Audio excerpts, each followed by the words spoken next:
পূৰ্বপুৰুষৰ পৰা আমি ভূমিপুত্ৰ হিচাপে আমি পৰিচয় দি আহিছোঁ বা ভূমিপুত্ৰ হিচাপে আমি অসমত এজন সুকীয়া আমাৰ নাম আছে আজাদ আমি ৰাভা বুলি আমি পৰিচয় দি আহিছোঁ। এই কথাটো হ'ল আমি 1995 পৰা আমি 6 শিডিউলৰ কাৰণে আমি আমাৰ পূৰ্বপুৰুষে বিগত 30 বছৰে আন্দোলন কৰি আহিছে। আমাৰ নিজৰ জাতিটো মৰ্যাদাৰ কাৰণে আন্দোলন কৰি আহিছে। আমাৰ ইয়াত মাননীয় টংকেশ্বৰ ৰাভা ডাঙৰীয়া আছে, তেওঁৰ নেতৃত্বত প্ৰায় 20 বছৰ ধৰি আমি আন্দোলন কৰি আছোঁ নিজৰ জাতিটোৰ প্ৰাপ্যৰ কাৰণে।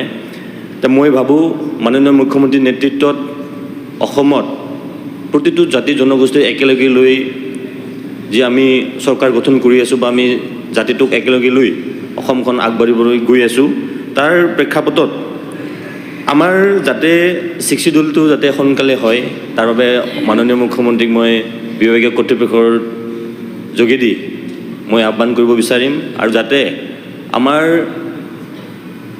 কেন্দ্ৰীয় চৰকাৰে এটা ইণ্টাৰলকেটৰ তথা আমাৰ যিটো মধ্যস্থতাকাৰী তেওঁ অতি সোনকালে প্ৰেৰণ কৰাটো কথা এটা আছিল।